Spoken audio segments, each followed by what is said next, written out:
किनभने निर्मला पनि हामी नै हो, सम्झना पनि हामी नै हो, अङ्गिरा पनि हामी नै हो र आज भागरथी पनि हामी नै हो।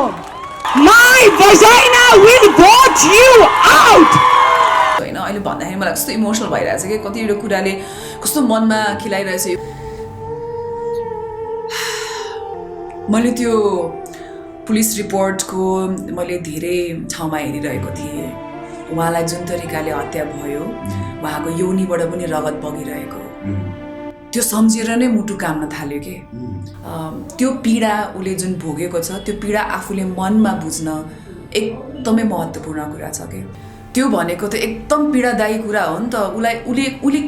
उसले कस्तो उसले के सिचुएसनबाट ऊ गुज्र्यो होला, उसले कसरी हार गुहार गर्यो होला, उसले कसरी आफूलाई निस्सासिएको महसुस भयो होला, ऊ आफू मरिरहेको आफ्नो जिउबाट शरीर निस्किरहेको उसलाई कस्तो फिल भयो होला। मलाई भन्दाखेरि पनि आङसिरिङ्ग भइरहेको छ, कस्तो निहत्ता पनि फिल हुन्छ कि हामीले के गर्न सकिरहेका छैन। हामीले यति धेरै महिला सशक्तिकरणका कुराहरू गर्छौँ तर यस्तो केस हुने बेलामा चाहिँ खै त सरकार, खै त जनता, खै त के भइरहेको छ। यो जस्तो मलाई दिक्क लागेको, म यत्रो वर्ष नेपाल बसेँ, मैले त्यस्तो 1 वर्ष जति बाहिर गएर काम गरेँ होला। नेपालमा आफ्नो कर्मभूमि ठानेर नै नेपालमा बसेर काम गरिरहेको, यस्तो दिक्क लागेको छ मलाई यो। म त न्युज हेर्न नै मन लाग्दैन, न्युज हेऱ्यो भने चाहिँ एकदम दुःखी लाग्छ। त्यो व्यक्तिलाई पक्राउ गर्नै पर्छ, इन्भेस्टिगेसनलाई सिरियसली लिनै पर्छ।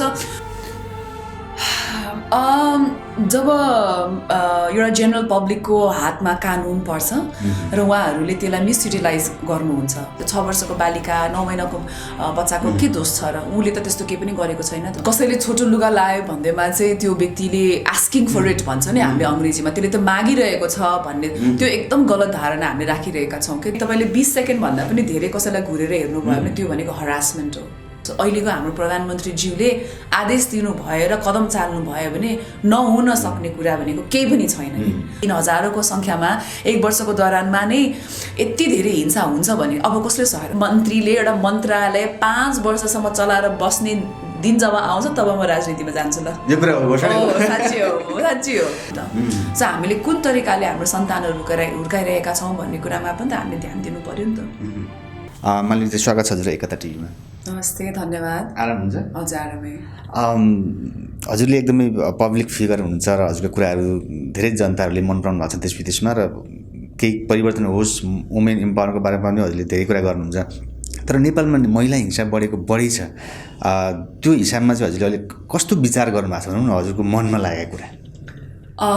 हामीलाई हेर्दा कसैलाई पनि डेफिनेटली राम्रो लाग्दैन, किनभने यत्रो वर्ष आफू नेपालको लागि भनेर हामीले आफ्नो समय हामीले काम गरेर बसिरहेका छौँ होइन। अनि हामी यति धेरै एम्पावरमेन्ट सशक्तिकरणको कुराहरू गरिरहँदाखेरि चाहिँ विभिन्न ठाउँहरूमा महिला हिंसा भइरहेको सुन्दाखेरि एकदमै दुःख लाग्छ। मलाई जहाँसम्म लाग्छ नेपालको जबसम्म हाम्रो कानुन चाहिँ स्ट्रङ हुँदैन र कानुन समातिनेर जुन दायरामा छ, जस्तै इन्भेस्टिगेसनको दायरा भयो, तपाईँको रिपोर्टिङसम्म आउने सहज बनाइदिने र हरेक कुराहरूलाई चाहिँ महिलाको कुरामा विश्वास नगरुन्जेलसम्म चाहिँ हामीले यो कुरामा मात्रै सीमित भइरहेछ क्या। जस्तै हुन्छ नि, अब योभन्दा अगाडि पनि निर्मला पन्तको बलात्कारपछि हत्या अहिलेसम्म दोषीलाई कारबाही नभएको भन्ने कुरा सबैलाई जगजाहेर छ। त्यो सँगसँगै पनि बिचमा धेरै बालिकाहरूको बलात्कारपछि हत्या नै हुने क्रममा अहिले भर्खर भगिरहेको थियौँ भट्टको पनि यही कुरामा एकदम सशक्त रूपमा अनुसन्धान भएको भनिएको छ। तर उस्तै घटना दर्शिने भन्ने हिसाबमा विभिन्न तबका व्यक्तिहरू लागेको क्रममा चाहिँ यस्तो किन दोहोरिरहन्छ जस्तो लाग्छ हजुरले? जब एउटा जेनरल पब्लिकको हातमा कानुन पर्छ र उहाँहरूले त्यसलाई मिसयुटिलाइज गर्नुहुन्छ र त्यो भनिन्छ नि, अब भन्छुन गरेर त्यसपछि लुकाछिपी गराउने कोसिस गर्ने, सबुत हुँदै पनि कसैलाई नसमात्नु भनेको त त्यो त गैर कानुनी कामहरू भयो नि त होइन। सो त्यसले गर्दाखेरि हाम्रो त्यो जुन छ एकदमै करप्सन छ क्या यो हरेक कुराहरूमा, इन्भेस्टिगेसनको टर्म्सहरूमा इन्भेस्टिगेसनको जुन एभिडेन्स हुन्छ एभिडेन्सलाई पनि नाश गरिदिने, त्यो नाश गरिसकेपछि कसैलाई पक्रिन नपाउने भनेको त यो कुराहरू भनेको एकदमै दण्डहीन कुराहरू हुन् होइन। अब हामीले यसलाई कसरी सजाय दिन सक्छौँ भन्ने कुरामा so I think first of all त इन्भेस्टिगेसन गर्ने क्रममा जस्तै तपाईँको एभिडेन्सहरू कसरी हराइरहेका छन्, एभिडेन्स किन हराइरहेका छन्, नष्ट भइरहेका छन्। हजुर किन हराइरहेका छन्, किन नष्ट भइरहेका छन् भन्ने कुरामा हामीले ध्यान दिनु पर्यो। कानुनमै रहेका व्यक्तिहरूले त्यस्तो गरिरहनु भएको छ भने उहाँहरूलाई सजाय दिनु पर्यो एउटा कुरा, र स्ट्रिक्ट हुनुपर्छ कि एउटा एक्जाम्पल सेट गर्नको लागि केही न केही त हामीले क्रान्ति त ल्याउनु पर्यो नि त होइन। त्यो नगरिकन हामीलाई एकदमै औधी नै गाह्रो छ कि। त्यही भएर यो उच्च तहबाट यस्ता निर्देशन हुनुपर्छ र स्थानीय तहबाट पनि, विशेष गरी अहिले स्थानीय तहमा धेरै भइरहेका छन्। प्लस हाम्रो कन्ट्री अहिले पोलिटिकल टर्मलमा धेरै गइरहेको छ, तहस नहस भइरहेको छ। अहिले कसले कसलाई पत्याउने, कसले कसलाई विश्वास गर्ने भन्ने खण्डमा पनि हामी पछि परिरहेका छौँ बेसिकली अहिलेको कन्भर्सेसन गरिरहनु पर्दाखेरि। सो सबै सिस्टम मिलाउनुको लागि चाहिँ स्ट्रिक्ट केही नै ल्याउँछ कि त हामीले क्रान्ति ल्याउनुपर्छ। हेर्नुहोस् होइन, हामी सडकमा आउनुपर्छ, सडकमा पनि आइन्छ होला। अब यही शुक्रबार 2 बजे माइतीघर मण्डालामा चाहिँ महिला मोर्चा भनेर हामीले गरिरहेका छौँ। धेरैजना सङ्घ संस्थाहरू आउँदै पनि हुनुहुन्छ होइन। हामीले त्यो प्रेसर नगरिकन भएन कि जस्तो लाग्यो कि। थाहा तपाईँ आफै उपस्थित भएर यसमा आउने प्लान गर्नुभएको छ? हजुर हो। बृहत नागरिक आन्दोलन भन्ने जुन समूह हुन्छ उहाँहरूले गर्दै हुनुहुन्छ, यो मोर्चा गर्दै हुनुहुन्छ, मार्च गर्दै हुनुहुन्छ होइन। अनि यसमा चाहिँ सबै सिभिल सोसाइटीकादेखि लिएर थुप्रै एक्टिभिस्टहरू पनि आउँदै हुनुहुन्छ यही शुक्रबार। सो हामीले सोचिरहेका छौँ कि यही अब हाम्रो प्रेसराइजेसनबाट नभइकन चाहिँ केही पनि नहोला जस्तो देखियो। मतलब विशेषतः फोकस चाहिँ अहिले भगीरथी बहिनीकै न्यायको लागि हो अथवा समग्र महिला हिंसाको सम्बन्धी हो कि अथवा के छ? एकजनालाई मात्रै न्याय पाएर त भएन नि त। यो त भइरहेको छ। स्पेसली कोभिड-19 को केस भएदेखि नै जब लकडाउनको क्रममा घर बसिरहेको बेलामा महिला हिंसा धेरै बढ्ने, त्यसपछि हिंसा भएको, कुटपिट भएको, हत्या भएको हामीले एकदम धेरै देख्न थाल्यौँ अहिले।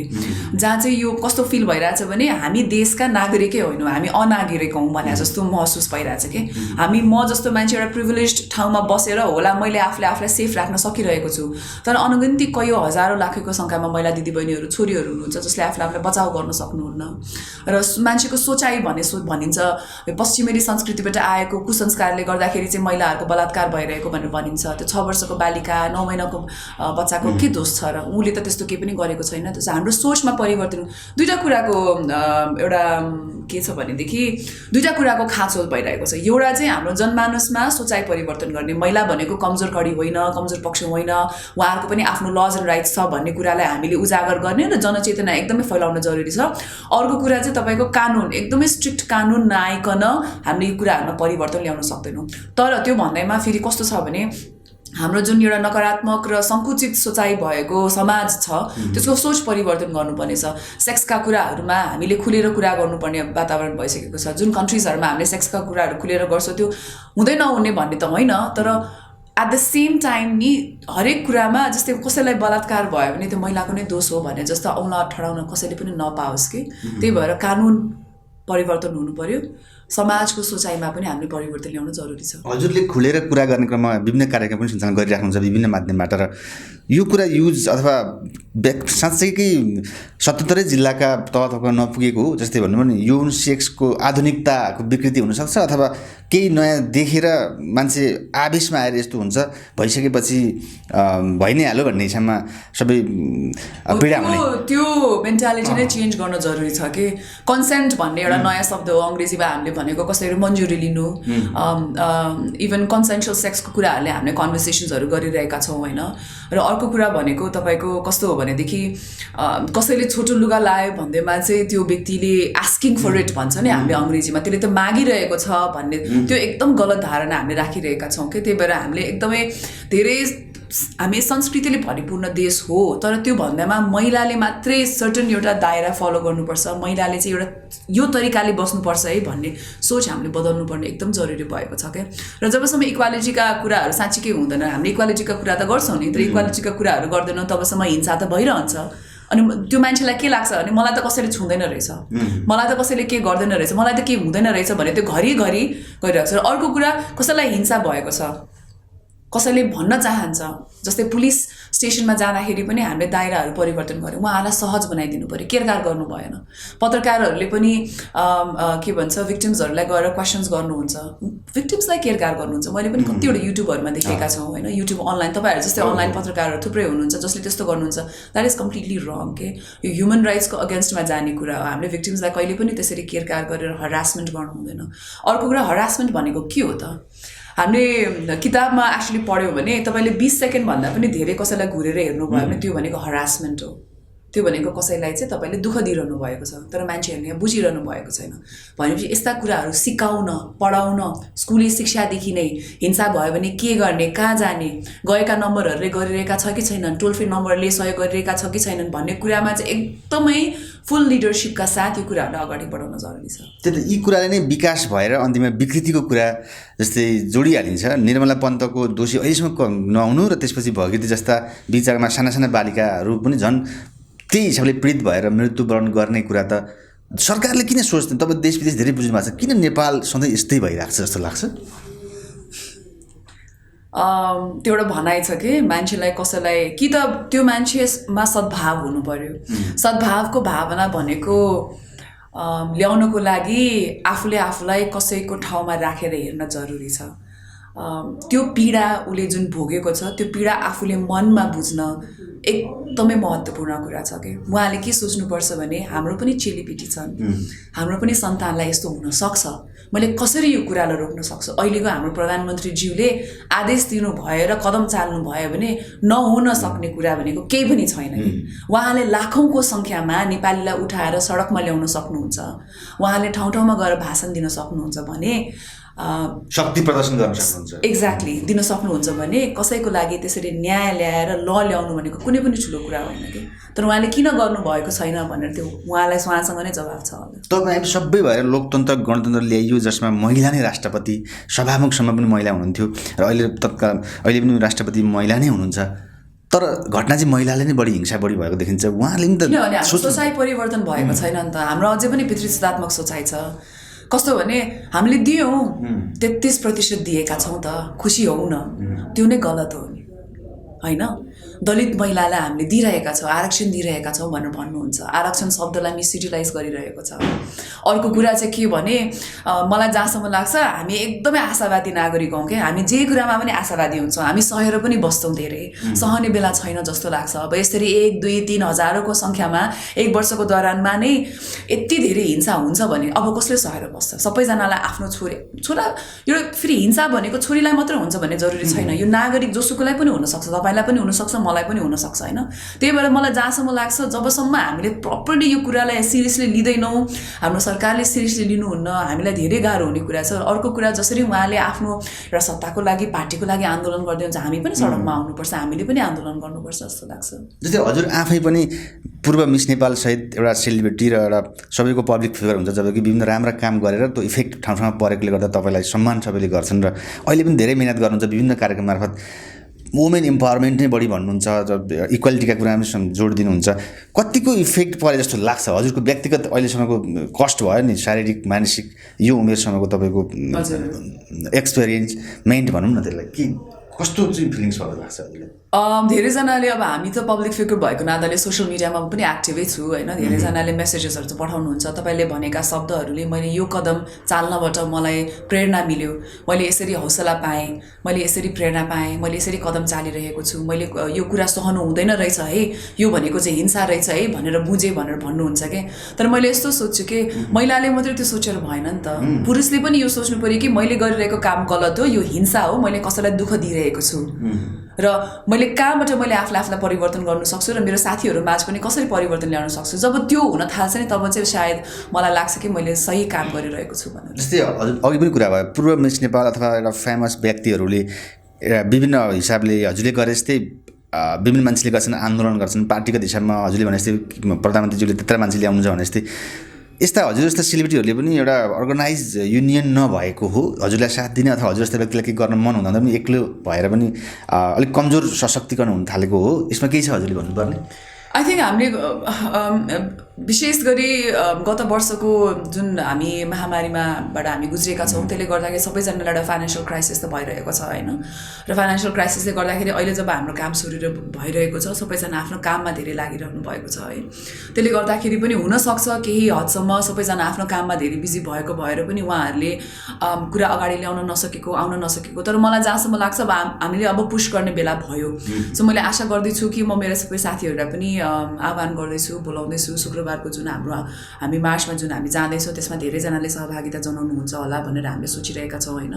र कसैले पनि त्यसमा इनिसिएसन त लिनु भएको छैन किनभने अहिले सबैजना आफ्नो लाइफमा बिजी हुनुहुन्छ। तर के हो भने यो जसलाई पनि हुनसक्ने कुरा हो कि त्यही भएर हामी अगाडि त डेफिनेटली आउनु नै पर्छ। अब जस्तै हजुरले यो धेरैले हेर्नुहुन्छ विभिन्न माथि लेभलको तह तबका पनि पुरा हजुरको भनाइ र केही परिवर्तन होला भन्ने आशामा पनि हामी भेटघाटमा छौँ। के भन्नुहुन्छ जस्तै भगीरथी जस्ता व्यक्तिलाई न्याय पाउनुपर्ने कुरामा सशक्त ढङ्गले हजुरले भन्नुपर्दा अथवा रिक्वेस्ट हजुरको एउटा चाहिँ कुनै एउटा चाहिँ एउटा उत्तरदायित्व भूमिका निर्वाह गर्ने क्रममा भन्नुपर्ने कुरा चाहिँ के लाग्छ आफ्नो मनैमा लागेको कुरा चाहिँ हजुरलाई? मैले त्यो पुलिस रिपोर्टको मैले धेरै ठाउँमा हेरिरहेको थिएँ। उहाँलाई जुन तरिकाले हत्या भयो, उहाँको योनिबाट पनि रगत बगिरहेको, त्यो सम्झेर नै मुटु काम्न थाल्यो के। त्यो भनेको त एकदम पीडादायी कुरा हो नि त। उसले कस्तो उसले के सिचुएसनबाट ऊ गुज्र्यो होला, उसले कसरी हार गुहार गर्यो होला, उसले कसरी आफूलाई निसासिएको महसुस भयो होला, ऊ आफू मरिरहेको आफ्नो जिउबाट शरीर निस्किरहेको उसलाई कस्तो फिल भयो होला। मलाई भन्दाखेरि पनि आङसिरिङ्ग भइरहेको छ। हामीले किन त्यो सोच्न सकिरहेका छैनौँ, हामी के हेरेर बसिरहेका छौँ भन्ने कुरा हो कि बेसिकली सबैजनाको ह्युमन राइट्स हुन्छ। तपाईँ संसारमा जोसुकै जीवी प्राणी हो सबैको एउटा राइट्स हुन्छ, जिउने अधिकार हुन्छ, बाँच्ने अधिकार हुन्छ। उसलाई त्यसरी त्यो पीडादायी अवस्थाबाट कसैले त्यस्तो गरेको छ भने एकदमै दण्डहीन काम हो। त्यो व्यक्तिलाई पक्राउ गर्नै पर्छ, इन्भेस्टिगेसनलाई सिरियसली लिनै पर्छ। त्यो मात्रै केस होइन जहाँ चाहिँ तपाईँको पावर युटिलाइजेसन छ त्यस्ता व्यक्तिहरूलाई चाहिँ सजाय दिनै पर्छ भनेर भन्न म चाहन्छु होइन। अहिले भन्दाखेरि मलाई कस्तो इमोसनल भइरहेछ कि कतिवटा कुराले कस्तो मनमा खिलाइरहेछ यो कुराहरू मैले के गर्न सक्छु, कसरी गर्न सक्छौँ भन्ने। अनि कहिलेकाहीँ कस्तो निहत्ता पनि फिल हुन्छ कि हामीले के गर्न सकिरहेका छैन। हामीले यति धेरै महिला सशक्तिकरणका कुराहरू गर्छौँ तर यस्तो केस हुने बेलामा चाहिँ खै त सरकार, खै त जनता, खै त के भइरहेको छ भनेर जस्तो पनि फिल हुन्छ क्या। त्यही भएर हामी एकजुट पक्कै पनि हुनुपर्छ। यो एकजनाको मात्रै केस होइन, यस्तो त लाखौँको सङ्ख्यामा हुन्छ। त्यो व्यक्तिले कानुनबाट सजाय पाउनु भएन भने यस्ता केसेसहरू झन् बढ्ने सम्भावना हामीले देखेका छौँ। हजुर जस्तै विभिन्न महिलाहरूले विभिन्न ठाउँबाट लेखिराखेको हुनुहुन्छ। तपाईँ जस्तै एकजना दिदीबहिनी, अरू जस्तै दिदीबहिनीले आफ्नै दाजुभाइ, आफ्नै बुवा, आफ्नै नातेदार पुरुषबाट देख्ने बित्तिकै डराइहाल्नुपर्ने भन्ने कुराका प्रश्नहरू आउन थालेका छन्। साँच्चै त्यस्तो फिलिङ्स हुन थालेको छ त तपाईँ जस्ता एउटा आत्मबल बढी भएका व्यक्तिहरूमा पनि, महिलाहरूमा? मलाई त त्यस्तो कहिले पनि फिल त भएको छैन। तर हामीले जुन सर्वेहरू पढ्छौँ, मैले आफैले पनि यो कतिवटा इभेन्टहरू हाम्रो कार्यक्रमहरू गर्दाखेरि एउटा के रहेछ भने 90% होला सायद, 70 देखि 90% हिंसा भनेको घरबाटै हुँदो रहेछ, नातेदारबाटै हुँदो रहेछ कि। त्यो किन हुँदो रहेछ त भन्दाखेरि ट्रस्टको कुराहरू आउँछ। सो ट्रस्ट गर्ने उहाँहरूलाई, अनि यसले चाहिँ कसैलाई भने म यसको बेइज्जत गरिदिन्छु भन्ने जस्ता कुराहरू हो। त्यस्तो कुराबाट अब हामी डराउनु भएन कि हामीले अगाडि आएर बोल्नु पर्यो। र कोही महिलाहरूले आफ्नो पीडाका कुराहरू भन्दै हुनुहुन्छ भने उहाँहरूलाई विश्वास गर्नु पर्यो। यो अन्तर्राष्ट्रिय स्तरमा नै भनिन्छ कि trust women when they say that this is actually what happen to them. भनेको कसैलाई त्यस्तो कुनै महिलाले अगाडि आएर मलाई कसैले रेप गर्यो, मलाई कसैले हरास गर्यो, मलाई कसैले टर्चर गर्यो, मलाई कसैले हिंसा गर्यो भने विश्वास गर्नुहोस्, उसको बोलीमा विश्वास गर्नुहोस्। अनि त्यसपछि कुरालाई अगाडि बढायो। त्यसपछि त्यो सेकेन्डरी फ्याक्टर भनेको हाम्रो लको फ्याक्टर भयो, हाम्रो ल स्ट्रङ हुनु पर्यो। सो हामी मात्र होइन, संसारभरिका महिलाहरू यो कुरामा हिंसाको बारेमा लडिरहनु भएको छ।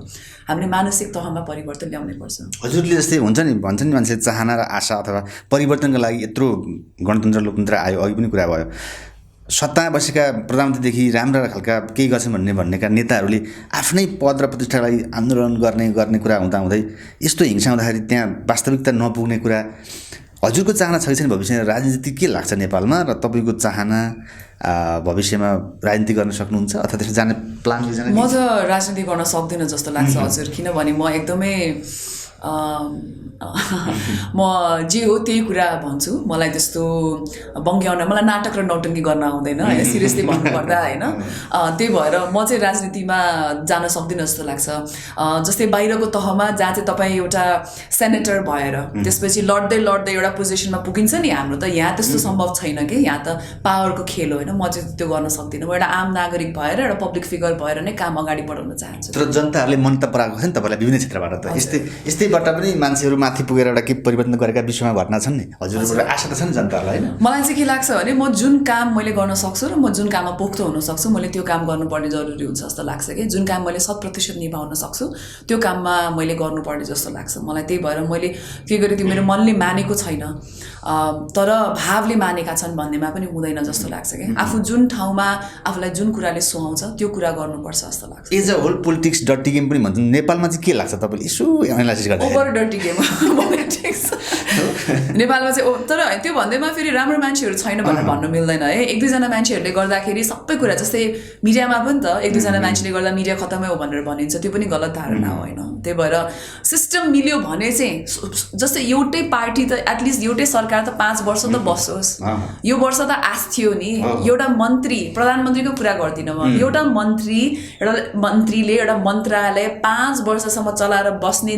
दिन जब आउँछ तब म राजनीतिमा जान्छु ल यो कुरा हो साँच्चै हो 3 महिना 6 महिनामा तपाईँको मन्त्री चेन्ज हुन्छ हामीले के गर्न खोजे मन्त्रालयमा तपाईँको प्रपोजल पठायो त्यसपछि मन्त्री चेन्ज भइसक्छ अब गर्ने हेरे भएन एउटा कानुन परिवर्तन ल्याउनु पर्यो लेखेर पठायो तपाईँको उहाँ जान्छ सुप्रिम कोर्टमा त्यसपछि जान्छ मन्त्रालयमा त्यो बेलासम्म मन्त्री चेन्ज भइसक्छ अनि कसरी बन्छ नेपालको कानुन अहिले सम्भावना थियो 5 वर्ष बस्छ कि भनेको त्यो पनि नहुने जस्तो त्यो पनि नहुने भयो भनेपछि अब के हुन्छ थाहा छैन यो वर्ष जस्तो जुन यो राजनीतिक तहमा उथलपुथल आयो यो जस्तो मलाई दिक्क लागेको म यत्रो वर्ष नेपाल बसेँ मैले त्यस्तो 1 वर्ष जति बाहिर गएर काम गरेँ होला नेपालमा आफ्नो आफ्नो आफ्नो कर्मभूमि ठानेर नै नेपालमा बसेर काम गरिरहेको यस्तो दिक्क लागेको छ मलाई यो वर्ष जति नेपालको राजनीति देखेर टु मचै भइसक्यो कि अब कि त अब हामी पनि म्यानमारको बाटोतर्फ गइरहेका छौँ कि भन्ने पनि एउटा आकलन जस्तो सम्भावना पनि मान्छेले हेरिरहेका छन् हजुर आशा लागेको नेता कोही भन्न सकिन्छ नेपालमा सम्भावना भएको अब हामीले त युवा नेता गमन थापालाई नै मन पराएको हो होइन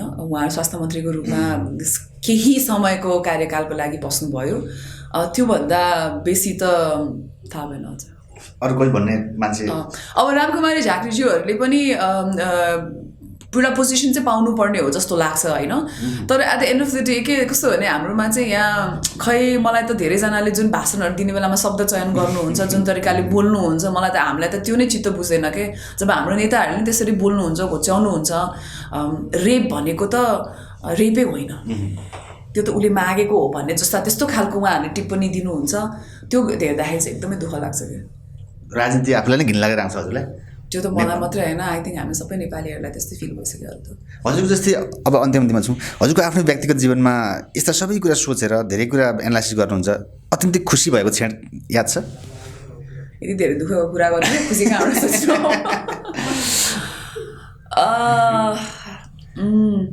म एकदमै औधी खुसी हुने खालको मान्छे होइन किनभने मलाई चाहिँ के लाग्छ भने मान्छेको लाइफ र दिमाग चाहिँ ब्यालेन्स्ड हुनुपर्छ जस्तो लाग्छ कि सो मलाई चाहिँ म चाहिँ धेरै शान्तिमा पिसमा फोकस गर्ने मान्छे हो होइन अनि लाइफ ब्यालेन्समा गयो भने चाहिँ ठिक लाग्छ कि धेरै खुसी भयो भने फेरि एकदम दुःखी हुन्छ कि जस्तो फिल हुन्छ मलाई होइन एकदमै खुसी भएको क्षण चाहिँ एउटा छोरा जन्मिँदाखेरि छोरा जन्मियो भनेर होइन कि म चाहिँ अब मेरो जीवनको एउटा नयाँ पाना मैले पल्टाउँदैछु भन्ने जस्तो आभास भयो सो उसँग बिताएका पलहरू सम्झिँदा चाहिँ खुसी लाग्छ त्यति बेला हजुरले बिर्सिनु होला तपाईँको बेबी भएपछि छिटै समयमा मैले अन्तर्वार्ता लिने सौभाग्य मिलेको थियो र हजुरले अफिसमा जाँदाखेरि विभिन्न मेसिनबाटै दुध चुसाएको खुवाएको कुरा गर्नुहुन्छ वास्तवमा महिलामा कति धेरै समस्या छ साँच्चै नै हो यो कुराहरू तपाईँको दुध त कसैले तानेको छैन नि होइन त्यही भएर तपाईँलाई थाहा हुँदैन कि कस्तो हुन्छ भने एउटा प्रकृतिले दिएको देन हो जुन एउटा सायद पुरुषले कहिले पनि फिल गर्न सक्नु हुँदैन होइन भन्दैमा त्यो महिला चाहिँ एकदमै सबै कुरा हामी चाहिँ माता नै हो भनेर भन्न खोजेको होइन तर बिकज बायोलोजिकली हामीलाई एउटा सर्टन वेमा हामी छौँ साइन्टिफिकली र बायोलोजिकली सन्तान हामीले जन्माउन सक्छौँ हामीमा राजस्वला हुन्छ होइन त्यही कारणले गर्दाखेरि पनि हाम्रो शारीरिक र मानसिक पीडाहरू पनि आफ्नो थुप्रै छन् र विशेष गरी त नेपालको सांस्कृतिक हिसाबले हेर्ने हो भने जब कुनै एउटा बालिका एउटा सानो उमेरमा जब उसलाई राजस्वला हुन्छ महिनावारी हुन्छ त्यही बेलादेखि नै भेदभाव सुरु हुने र तिमी चाहिँ एउटा कमजोर जेन्डर हौ तिमी कमजोर छौ भन्ने जुन सोचाइ राखिदिन्छ तपाईँलाई भान्सामा नछिराउने पूजा कोठामा नछिराउने होइन यहाँ नबस नसँगै नखाने बाहिर जाऊ गोठमा जाऊ यस्तो जाऊ त्यहाँबाट नै हो क्या हामीलाई कमजोर कडी बनाइदिएको त्यो प्रथालाई चाहिँ सर्वप्रथम त्यहाँबाट निकालिनुपर्छ जस्तो लाग्छ त्यसैको रिजल्ट पनि त यस्ता यस्ता आउटपुट आइरहेको छ नि अहिले डेफिनेटली अनि त्यो देख्थेँ हुर्किने छोराले के सोच्छ ओहो बिकज उसको त ब्लिडिङ हुँदो रहेछ अनि ऊ त कमजोर हुँदो रहेछ मैले त्यसलाई जे गरे पनि हुँदो रहेछ भनेर हामीले घर परिवारबाट सिकिसकेपछि जब कुनै बुवाले आफ्नो भनौँ न श्रीमानले आफ्नो श्रीमतीलाई झर्किएर बोलेको देखिसकेपछि आफ्नो घरमा जुन हामीले व्यवहार देख्छौँ त्यो व्यवहार हामीले बाहिर पनि झल्काउने हो नि त सो हामीले कुन तरिकाले हाम्रो सन्तानहरू हुर्काइरहेका छौँ भन्ने कुरामा पनि त हामीले ध्यान दिनु पर्यो नि त कस्ता कस्ता कुरा चाहिँ दुःखी हुनुहुन्छ हजुर प्राय म त न्युज हेर्न नै मन लाग्दैन न्युज हेऱ्यो भने चाहिँ एकदम दुःखी लाग्छ एनिमल क्रुअल्टी देख्यो भने जनावरहरूलाई यस्तो पिटेको कसैले बाटोमा हिँड्दा गर्दा कुकुरलाई हिर्कायो भने पनि एकदमै दुःखी लाग्छ होइन बेसिकली चाहिँ अत्याचार हिंसाका कुराहरू धेरै सुन्यो भने चाहिँ दुःखी लाग्छ अहिले त झन् बढेको बढी छ अब अन्तिममा हजुरले भन्नुपर्दा नि के भन्नुहुन्छ अहिले यस्तै यस्तै कुराले गर्दा महिलाहरू हिंसा पीडाको पीडा बढेको बढी महिलाका हिंसाले पुरुष पनि पीडित हुन्छन् त्यो कुरा बुझ्नेले बुझ्नुहुन्छ होइन त्यो हिसाबमा नियन्त्रण गर्ने कुरामा चाहिँ अब साँच्चै नै के गर्नु पर्ला अन्तिममा अलिकति दर्शकहरूलाई भनिदिनुहोस् न जाग्नु पर्यो उठ्नु पर्यो हामीले यसको बारेमा कुराकानी गर्नु पर्यो लुकाएर राख्नु भएन कसैले तपाईँलाई आएर भन्नुहुन्छ भने उहाँलाई सहयोग गरिदिनु पर्यो साथ दिनु पर्यो र यो कुरा चाहिँ कसैलाई हिंसा भयो भन्दैमा उसको बेइज्जती हो भन्ने कुरालाई चाहिँ हामीले दिमागबाट निकाल्नु पर्यो सर्वप्रथम त र अर्को कुरा हामीले कानुनको लागि चाहिँ हामी लड्नै पर्छ मालविका सुब्बाको अबको प्लान व्यक्तिगत जीवनमा चाहिँ के गर्दै हुन्छ कोही कोही मान्छेहरू फिल्म खेल्ने भिडियो खेल्ने भन्ने हुन्छ हजुरको चाहिँ के छ अबको म त एउटा टेलिभिजन प्रस्तुता नै हो सो टेलिभिजनमा नै मेरो विशेष कार्यक्रम हुँदैछ मेरो जीवनसाथीको नयाँ सिजन 5 पनि अब छिट्टै आउँदैछ आइडिया स्टुडियो भन्ने हाम्रो नट फर प्रफिट संस्था छ त्यसमा पनि हाम्रो टिभी सो छ यसमा चाहिँ उद्यमशील व्यक्तिहरूको लागि उद्यमी बन्न चाहने व्यक्तिहरूको लागि हामीले आइडियाको आह्वान गरिरहेका छौँ त्यसको पनि कार्यक्रम छिट्टै नै आउँदैछ अर्को एउटा म्युजिकल रियालिटी सोको लागि पनि काम हुँदैछ र साथसाथै त्यो सँगसँगै विभिन्न विकासोन्मुख कामहरू र अनलाइनको कामहरू पनि चलिरहेको छ हस् थ्याङ्क यू भेरी मच समयको लागि थ्याङ्क यू